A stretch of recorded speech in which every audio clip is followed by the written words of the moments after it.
बड़ा आश्चर्य होगा सुन के।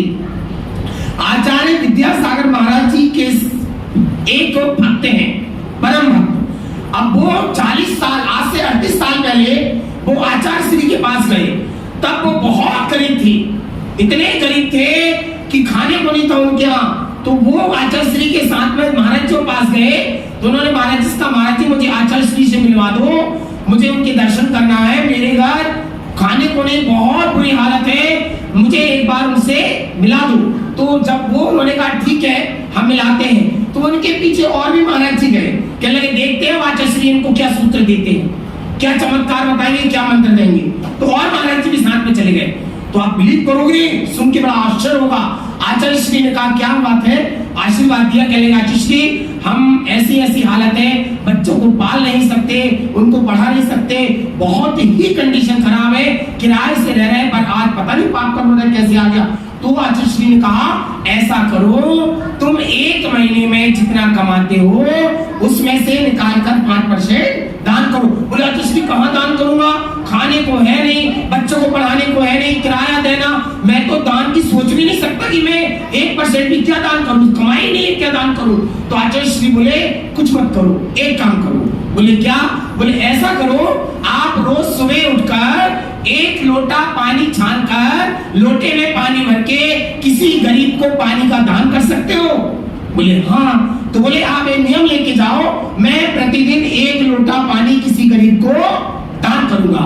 वो रोज सुबह उठ गया और रोज सुबह उठ गए और रोज सुबह उठकर 1 लोटा पानी भरा और 1 लोटा पानी भरने के बाद में उन्होंने दान देना चालू कर दिया। और एक कहानी है सतना की।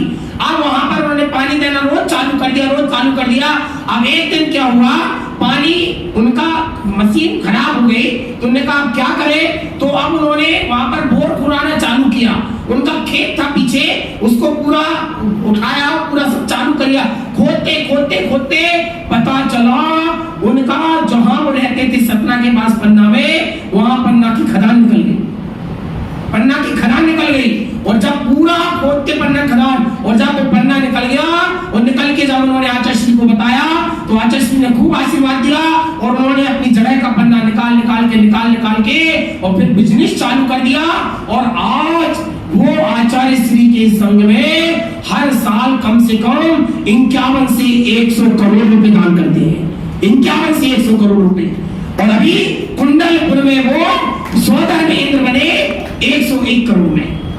सोचिए इसे क्या कहोगे, पानी का दान करने मात्र से इतनी समृद्धि आई। तो ध्यान रखो बच्चों, बात नहीं करो यार जो कि जीवन में दान बहुत इंपॉर्टेंट है। दान इतना इंपॉर्टेंट है कि आज दिया गया दान ना जाने कल कौन सा कल्प वृक्ष लगा देगा, ना जाने कल कौन सा वट वृक्ष लगा देगा। आज आप कभी जिंदगी में एक घमंड मत करना कि हमने एक चीज का दान कर दिया। यदि जिंदगी में आपके पास में आज 6 कमरों का मकान है, बिल्कुल अभिमान मत करना, क्योंकि आपने जीवन में कोई मंदिर का भूमि शिलान्यास हो रहा था तो उसमें 6 ईंट दान की है। जब 6 ईंट दान कर दी आपने तो उसी का आज पुण्य का फल है कि आपका 6 कमरे का मकान है। मैं आज दिल्ली में ऐसे लोग बता दूं जिनकी 5000 करोड़ टर्नओवर है और 5 लाख रुपए किराया दे रहे हैं कोठी का और मकान नहीं बना पा रहे हैं।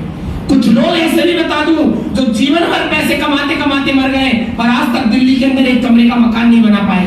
और दिल्ली में मैं ऐसे लोग भी आपको बता दूं कि जीवन भर उन्होंने इतना पैसा कमाया पर पैसा जिंदगी में आप घर में जोड़ ही नहीं पाए। तो कारण क्या है कि कभी उन्होंने दान नहीं दिया। पूर्व भाव का दान दिया था तो वो आज उदय में आ गया, लेकिन आज नहीं दे रहे तो बच भी नहीं पा रहा है। तो कहते हैं जीवन में 3 और जीवन में एक ना एक दिन 30 दिन में अपने घर में चटाई पे जरूर सो।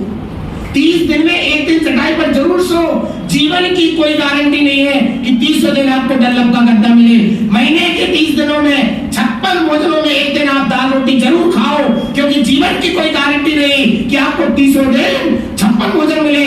आप बसंत कुंज मंदिर जीवन में 30 दिन में एक दिन पैदल